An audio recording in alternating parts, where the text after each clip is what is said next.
suite, on accueille notre entreprise du jour, Rezoneo, avec son président Richard Strull.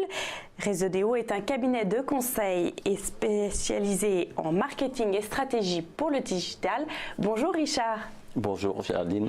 Alors ce matin nous allons parler des fake news puisque le 3 janvier dernier, le président français Emmanuel Macron a décidé lors de ses vœux à la presse de s'attaquer contre les fake news. Les fake news, ce sont toutes ces fausses informations truquées, relayées par les réseaux sociaux ou par certains médias. D'abord, quelle est cette loi concrètement qu'il veut mettre en place pour 2018 pour lutter contre ces fake news? Alors la volonté qui a été déclarée, c'est de mettre en place une loi qui d'une part oblige les grandes plateformes, donc les grandes plateformes c'est Google, c'est Facebook, c'est Twitter, à avoir une transparence vis-à-vis des médias qui pourraient leur être achetés pour éviter les process de sponsorisation de contenu. Oui. Et puis ils ont une velléité d'instaurer un statut, à part le statut d'hébergeur. L'hébergeur, lui, il n'est pas du tout responsable de ce qu'il y a sur sa plateforme, et le statut d'éditeur, lui, il est responsable de ce qu'on raconte dans ses colonnes, d'avoir un espèce de statut intermédiaire où on n'est pas responsable mais pas coupable, enfin une espèce de statut au milieu qui permette d'aller rechercher la responsabilité de quelqu'un au-delà du fait qu'ils disent c'est juste dans mes tuyaux, moi je ne suis qu'un fournisseur de tuyaux et je ne m'occupe pas du reste. Voilà, pour l'instant ce qui a été déclaré c'est ça. C'est ça. Mais alors après, à terme, il veut mettre en place une loi pour lutter contre les fake news et cette loi, il veut l'avoir rapidement pour qu'elle soit efficace pour les élections européennes en 2019. Alors moi, l'intention est louable, mais est-ce que c'est compliqué de mettre en place une loi contre les fake news? Il y a deux choses. D'abord, il y a une question d'intention effectivement, parce que moi je trouve assez curieux qu'on mette en place une loi qui est destinée à ne fonctionner que pendant la période électorale, parce que le reste du temps, les fake news, c'est pas embêtant. Donc il y a quand même. Ça existe que pendant les périodes électorales, c'est faux. Oui, alors il existe déjà une disposition légale, je crois, qui permet d'avoir plus de contrôle sur la presse au moment des élections, parce que c'est important pour le processus démocratique, ça je l'entends tout à fait. Mais ça pose quand même question de se dire que c'est que pendant les élections que les fake news sont embêtantes. Ça c'est un premier point.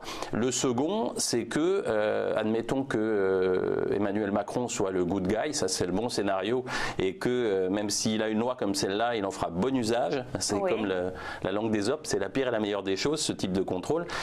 Qui décide qu'une fake news, elle est fake ou elle n'est pas fake?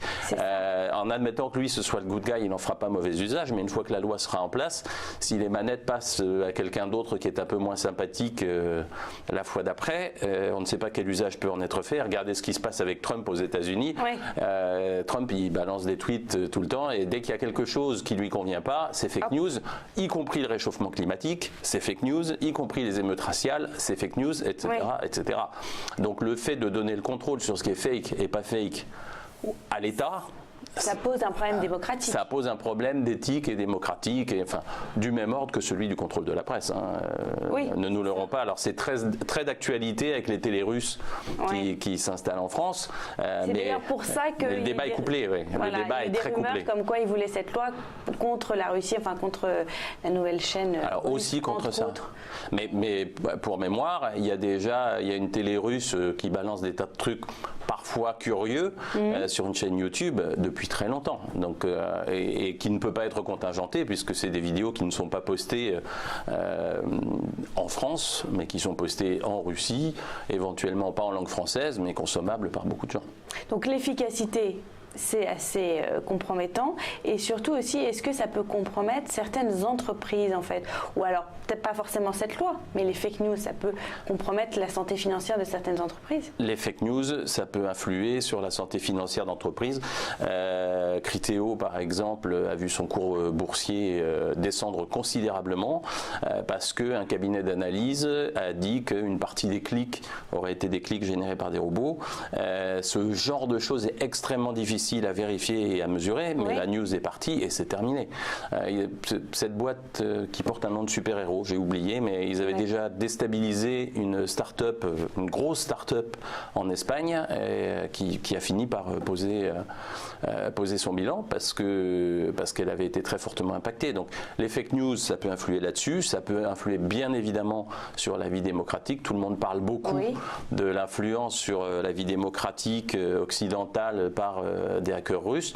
Quand le fond du problème, c'est au-delà du problème d'éthique, si on met celui-là de côté, en admettant que tout soit utilisé correctement, c'est le problème de l'efficacité. Parce qu'en gros, avant, il y avait un monde à deux vitesses, où on avait essentiellement Google avec le positionnement des contenus naturels.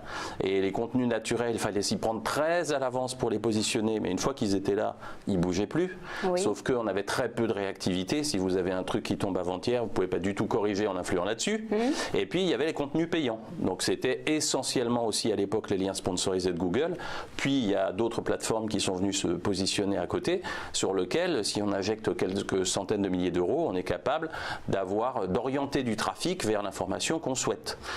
Donc la loi en question, pour empêcher par exemple, parce que ça s'est fait, mais ça s'est fait déjà dans les deux précédentes élections présidentielles, pour empêcher un parti d'acheter en lien sponsorisé dans Google le nom des candidats du parti opposé. Pour mémoire, je crois que quand on tapait François Hollande dans Google, on atterrissait sur un formulaire d'adhésion au parti de Nicolas Sarkozy, ce qui était quand même assez cocasse.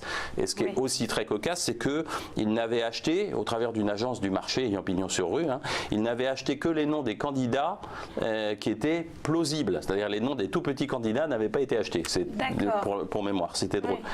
Donc ça, le fait de demander une transparence aux plateformes, ça va permettre de lutter contre ça. Sauf qu'aujourd'hui, moi ce que je constate au quotidien, c'est que le monde est géré de façon assez différente, puisque Google continue à avoir une prégnance sur des contenus payants et sur des contenus positionnés naturellement, mais la diffusion rapide de l'information, elle se fait par les réseaux sociaux.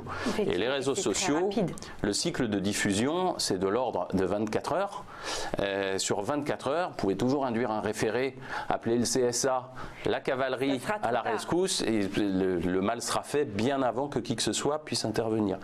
Le deuxième sujet, c'est que les gens qui interviennent sur ces sujets-là, soit c'est des gens peu informés, et effectivement, ils sont faciles à choper, mais en même temps, ils ne sont pas très dangereux. Ils ne sont pas très influençables.